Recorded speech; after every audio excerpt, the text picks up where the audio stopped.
Time this thing is over. So I've known Corey for what, 26 years now? Yeah. Hey, remember that time?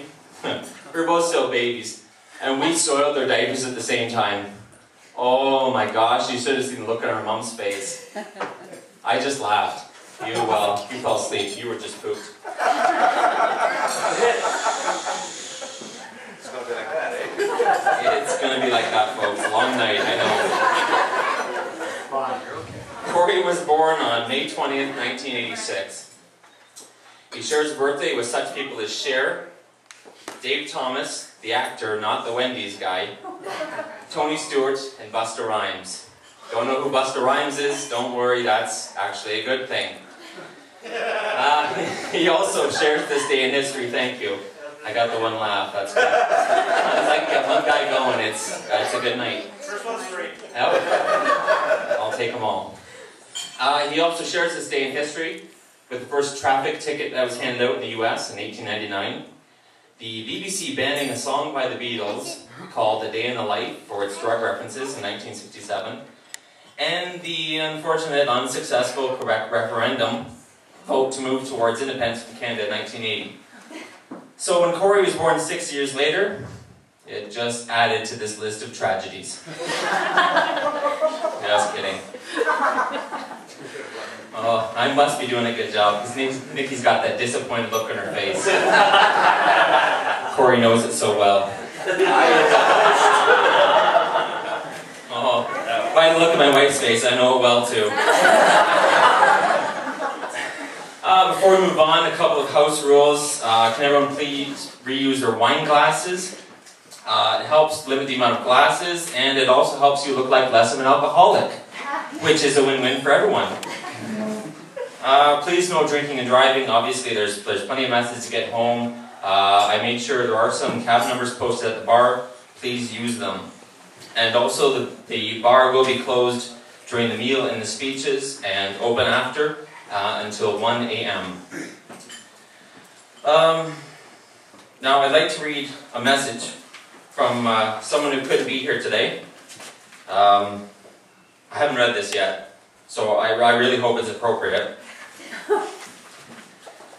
Dear Nikki, I hope the fact that you're now married will not change things with us.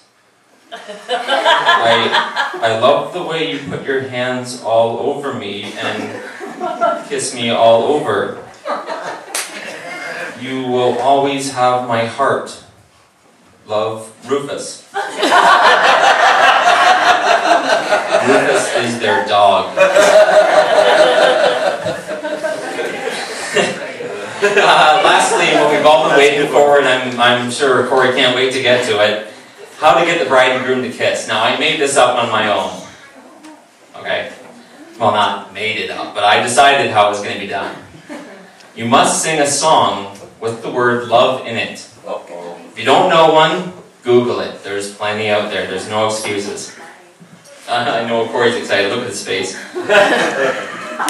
Yep, because there's nothing more creepy than 60 of your closest family and friends watching you make out with your new bride. Alright, so we're going to move on to the meal now. After that, we'll get to listen to even more people talk. I know, exciting, right? Okay, let's enjoy the meal. It means a lot to me. I didn't want to cry, but I started to feel it. Yeah, short and simple speech. I love you both. You guys are great. I'm glad Corey's in my family now. Nikki, you've been a great part of my life. You've been help raise me along with my brother over here. I love you both, and I just wish you guys a great life. I love you. We are Steph Posthumous, my wife, Corey's mom, and I'm Steve Posthumous, Corey's dad, and now Nikki's father-in-law. Good evening, everyone. What a wonderful day it has been. Today we are surrounded by the people who we and are important to us. So on behalf of the Posthumous and the Margo families, we welcome everyone here. This is only what I heard. The duty of the father-in-law today here is, this is what I heard, is to welcome a beautiful bride, Nikki, into our family. And wow, I can see why we need to congratulate our son on having such good taste. Nikki, this is for you. Nikki, for the last 4 years, and this is from Deb and I both, we've tried to make you feel a part of our family from day one. But officially today, we welcome you into the Postums family. I'm going to switch it over to Corey because I'm not good at this stuff anyways. Everybody knows Corey was a very busy little boy. You never knew what he was going to get into next. Everybody remembers doing this with their child once, but this happened on many occasions. I remember this, and it's stuck to my mind ever since. Is when we went to Walmart or Kmart, and he played his hiding game. Oh boy, many times, Mom or me almost made it to the service desk to announce that there may be a lost kid in the store. But each time, we, his brother or sister, would find him hiding in the center of a clothes rack. And this, you can picture, after being pulled out, he had the biggest smile on his face to say, "I got you again."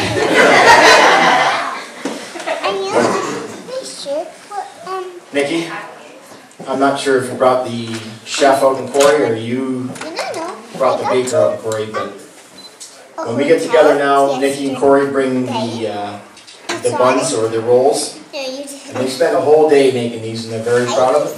You can continue to do that from day on. And Nikki, you have really grown to love this phase. Yeah. Just remember, I used to be the boss too, Nikki. Yeah, boss.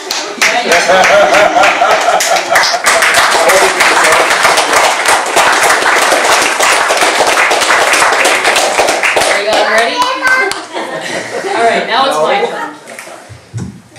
At least I don't have to worry about being funny or witty. That was the best man's job. We always have great expectations of our children. What will they be when they grow up? What kind of person will they be? Will they be successful or happy? Will they marry? Those are the wonder years. Corey, I asked you once what you would be when you grow up. Your answer was, I just want to be me. You have exceeded all of our expectations. We can see that you are very happy. You have grown into a man with a kind heart, and you're an excellent stepdad to the girls. Not to mention it's nice to have our own computer tech in the family. We couldn't be more proud of you on this your wedding day. You are breaking a promise you made to me once, though.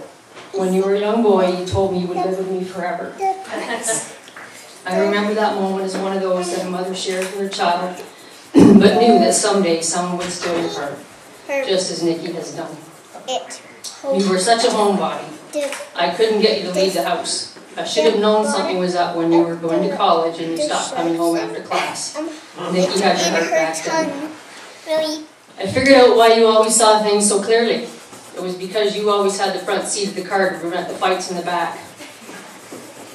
You are the one that hates to be embarrassed.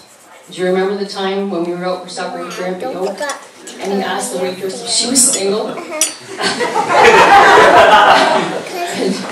And then he nodded his head towards you. You wanted to crawl under the table. Remember Red Lobster? Yeah.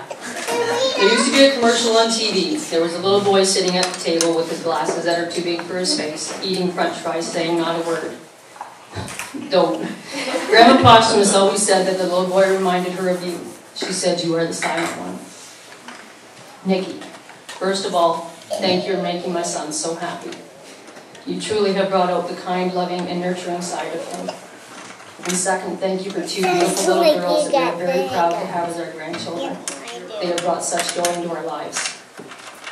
So now I'm going to leave you with a thought. There are a lot of poems and verses that talk about love. Love is this, and love does that. Love doesn't make the world go round, but it sure makes the ride worthwhile. Now that you have found each other to love, to share that love, cherish it forever and enjoy the ride. Yeah, I had to put mine in writing.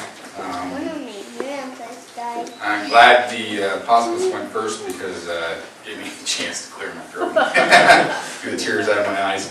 See my little girl today.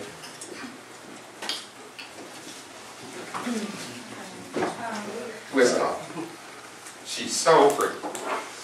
And no man knows what it's like, or what it's going to be like to walk through Little girl down the aisle.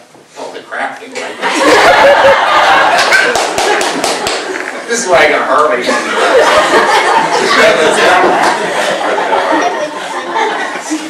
But when I seen her today, and she looked so beautiful, and I just couldn't get over my little girl being all grown up.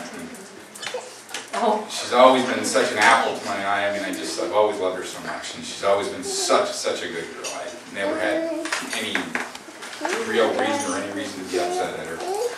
And when I was, she blamed it on her brothers anyhow. So. And they just sat there both looking guilty. So I used to pick my kids up in my car and have to take them up to Peterborough for the weekends with me. And I say have to because it was a 4-hour drive back and forth, right? So 8 hours of the day on the road. And they hated it because Dad listened to 50s music. I love that music. And after a couple of tricks, man, they were just going nuts. But now, you play 50 songs, my kids know every word. And Nikki was always singing right along very loud. You look wonderful today, and I'm very, very proud of you. The first time I met, well, not the first time, but one of the very first times I met Corey. Now I'm not going to cry. I remember this. I just thought of it, yeah, sorry.